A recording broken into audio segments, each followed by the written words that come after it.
Hey guys, welcome back.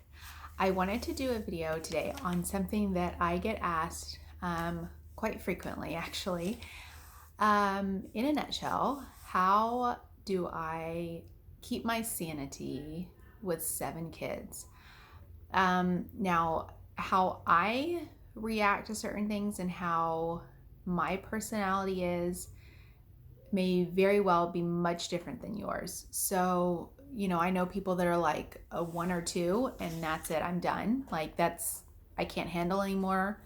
Or, I get told a lot, well, I only have 1 and I just can't. I can't imagine having more than that. That is totally okay. It is not, it is not meant for everybody. This I call it lifestyle, I guess that's what you could call it, is not meant for everybody. Funny enough, I never imagined myself with a large family. It was not something that I really even thought about, to be honest. And it's just kind of, I kept feeling like, I wasn't done. Well, I mean, my husband also, but I wasn't done with after I had each kid. And it's a calling. I truly believe that. And I get patience from God.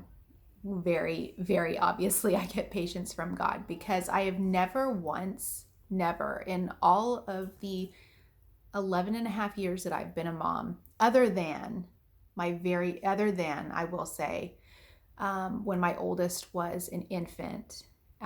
He was allergic to milk. We didn't find that out until he was 6 weeks old. And I almost lost my sanity then because I was a first-time mom. I had no idea what I was doing. And it was a struggle. That is the one time. But since then, I have never once felt like I had to go in the bathroom and just cry because I couldn't take it anymore. I've never felt that way. And I don't feel like that's something that is a coincidence. I feel like this is my calling, and not everybody is meant to do that, and that's fine. Understand that.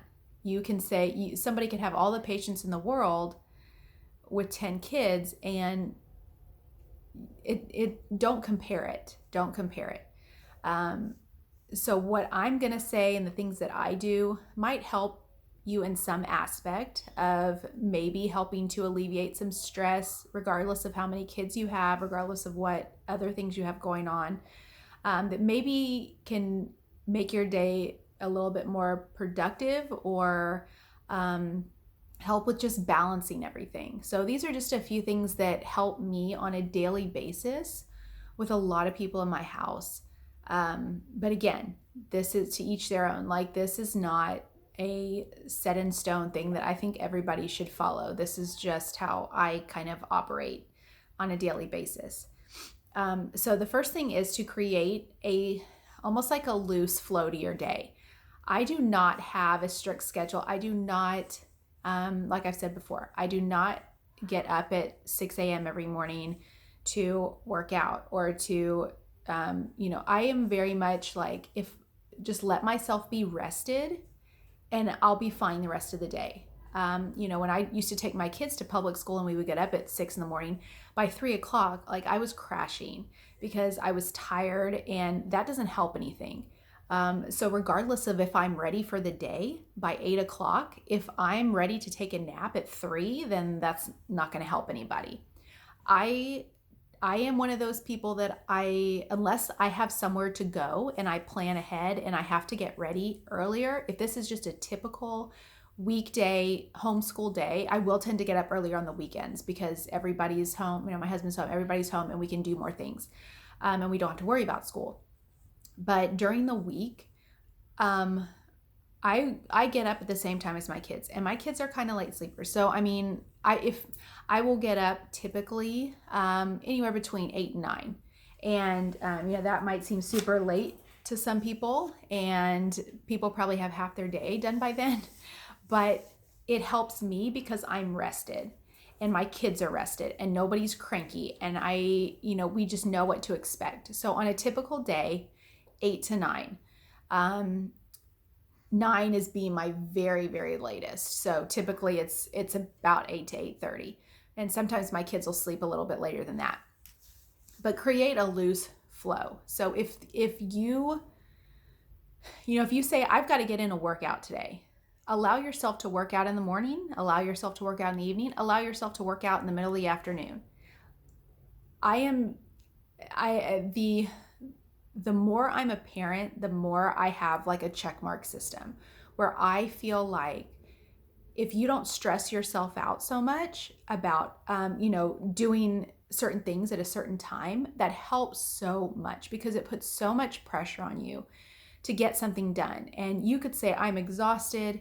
You want to get up at 6 a.m., but you're exhausted because one of your kids had a rough night, but you're forcing yourself to get up at 6 because that's what you said you were going to do. No, allow yourself to sleep in, do your workout later.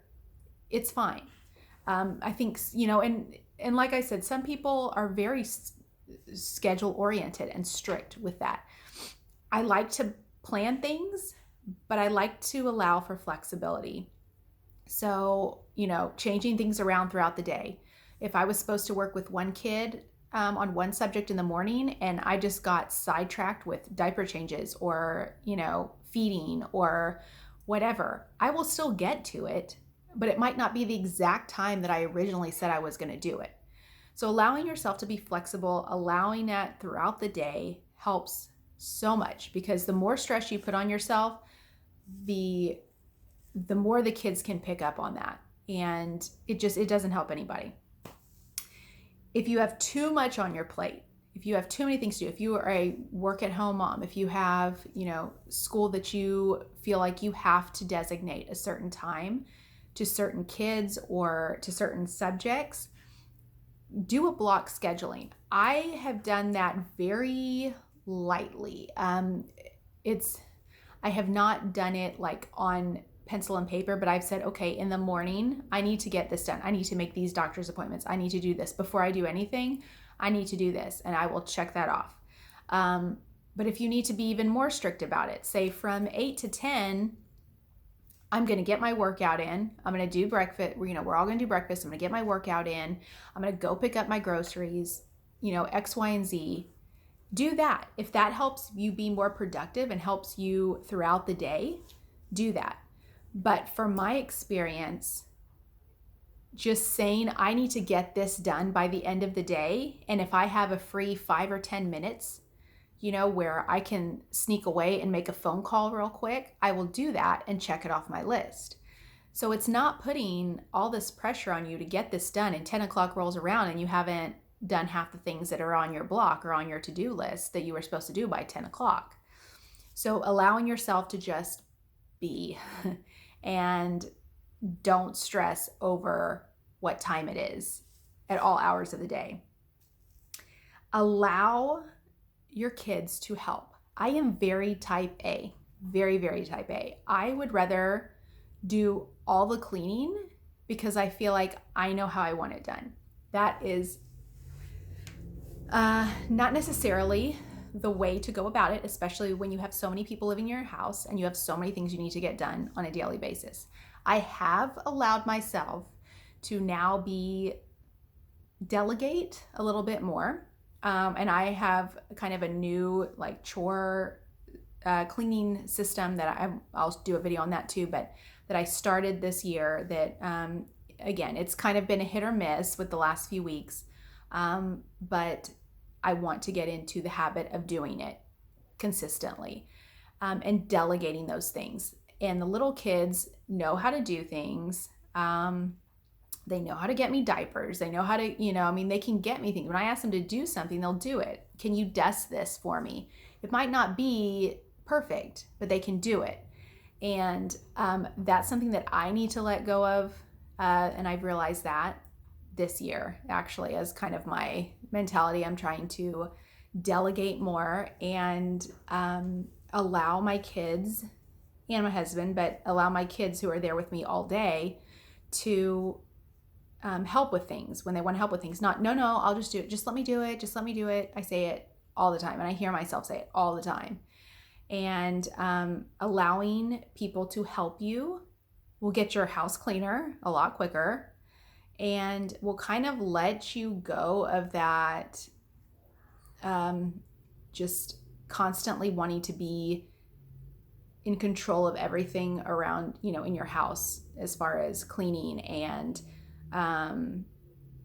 just allowing your kids to learn these life skills, even though they might not be perfect. So delegate, allow people to do things to help you out throughout the day. Allow yourself, or even if your kids need it, like a mental health day. If you homeschool, allow yourself to say, like, for example, we got some bad news about one of our dogs this past week, on last Monday. And so about a week ago. And I needed that day. So I came home and we did the bare minimum. I think even my little kids, I didn't even have my little kids do anything because I just did not have the energy. I was just so broken about this news that I did not even want to, I just didn't, my mind was not there. And when I'm not there mentally, it doesn't help anybody if they're not getting anything out of it. So allow yourself a mental health day. If your kids need a mental health day, if they're just stressing or they're having, just as they get older, you will notice sometimes that they just need that. Allow yourself that. You are homeschooling. If you are homeschooling, you have that ability to do that, and you have that choice to do that. You can catch up later. It is really not that big of a deal. Your mental health matters more. And like I said, if you are not all there and not all together that day, it's not going to benefit anybody to sit there and do, 4 or 5 hours worth of school. I write everything down. I am a planner. Ironically, I do not have anything other than some things like that come from apps that we use, like for dance. I do not have anything in my phone. Schedule-wise, everything is on my planner. Every year I get a new planner and I color code it, and every kid has a color, and I'm running out of colors now. But I put everything, and I mean everything from doctor's appointments to every extracurricular activity to when I started or my kids started a medicine. If we needed to take a medicine, what day we started it, what the doctor said if I had to take my kid to a doctor's appointment. Bills, when bills are due, when payday is, everything, birthdays, everything. I have everything written down. And I find that whole, and I've mentioned it before, like brain dump really helps me to just put it all out there. It gets a huge load off my brain so that I do not have to sit there, well, was this due? When was this due? When was this bill due? Wait, wasn't I supposed to be here at this time?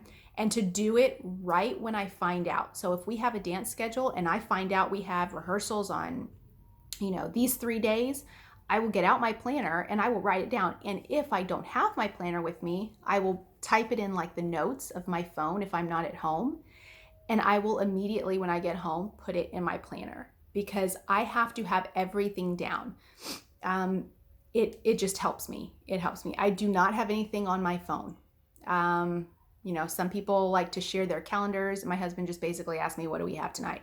Or I'll go over it, a couple days before, or say, this is what the weekend plans are, or, so having a planner, writing everything down, pick your battles. As I've had more kids, I have learned picking my battles is a huge, huge thing to do throughout my day that helps me.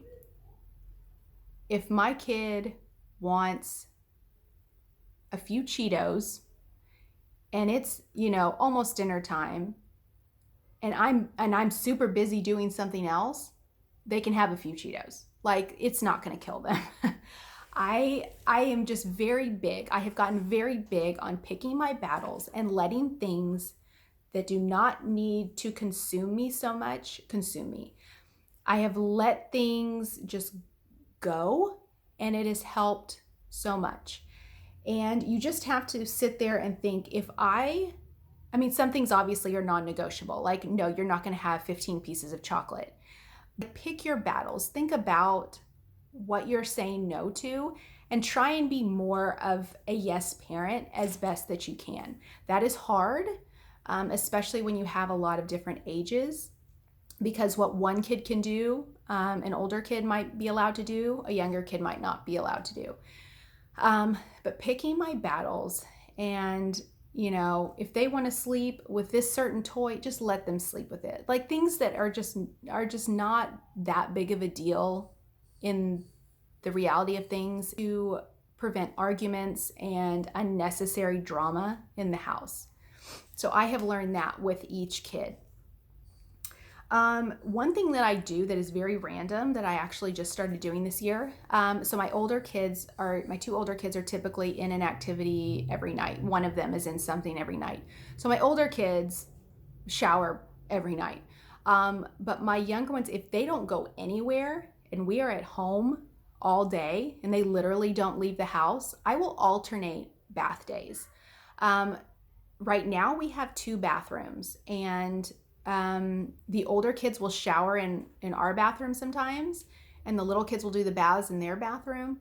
But alternating baths has been like a game changer for me. So I will do, like I said, with the exception of my older kids, I will do the boys one night, and then the next night I'll do the girls, and then I'll alternate unless they got dirty, unless they went somewhere, unless one of the other ones had dance or another activity. I will alternate baths, and that has been a huge game changer. Now, if you have 1 or 2 or 3 kids, that's probably not a big deal, like at all. Bath time is probably nothing. But to me, when you're trying to bathe, and typically my husband and I switch off, so one will do dishes and one will do baths.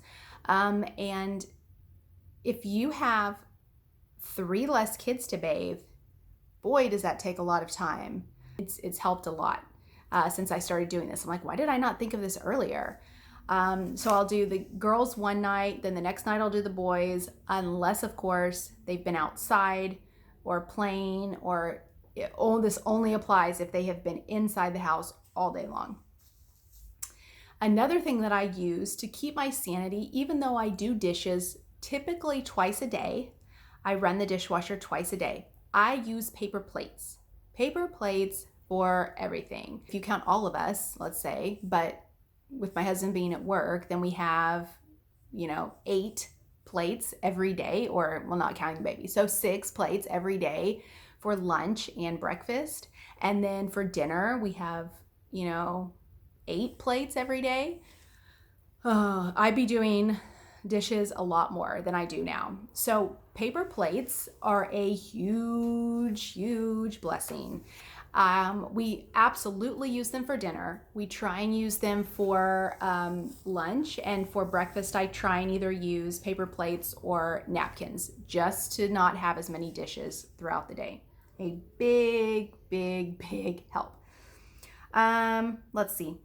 Meal planning. I'm trying to do this better, but meal planning has also helped because my older kids have something every night, pretty much, activity, extracurricular wise.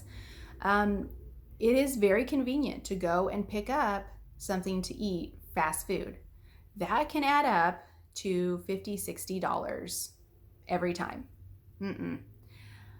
Meal planning, as long as you know what you're supposed to get and you know what you're doing. Curbside also helps me because I can go in and make sure that I don't order too many things off the menu, as opposed to going in the store and doing my grocery shopping. Curbside, doing that has helped me to save money, and meal planning has helped me to save money. So the less that I have to do and the less I have to think about when it comes to meals and what I'm doing, and realizing at 3 o'clock, wait, I don't have anything for dinner, and then spending $60 at Schlotsky's, that has helped me to keep my sanity when it comes to the evening time. One other thing to just kind of in closing is, like I said, if you feel like you need help in some area, do not be afraid to ask for that help. If you need, assistance with babysitting, or you need somebody to come and just watch your kids while you go outside for, go somewhere for 30 minutes, an hour, do that. I allow my kids, my big kids, to help a lot with my younger kids. And I say that loud and proud because that is a huge blessing to me, that my two older kids help a lot. And even my toddlers help a lot with the baby. Watch the baby a minute while I go do this.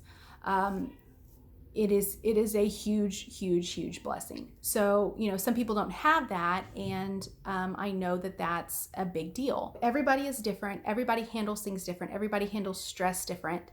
But those are a few things that kind of help me. As much as you can do to delegate, and little things, like I said, little things like paper plates to where I don't have to do 3 loads of dishes every day. Allowing myself the flexibility to change my plans if I need to. Allow yourself to do that, because the more control that you try and be, especially with the more kids you have, it's just going to come right back and bite you, because you just can't do it. And I think that's why my schedule for homeschooling is so flexible. So I hope that kind of helps helps you understand that it's not something that you can compare one person to another. It's strictly a personality thing. And the more kids that I've had, the more lax I've gotten with things, and that I've been able to stop and say what will make my life easier, and on a day-to-day basis. Things that I mentioned are things that you can apply to your own life as well, or try to, especially the planning and writing things down. Try it, because it helps so much. All right, guys, I will see you guys soon. Bye.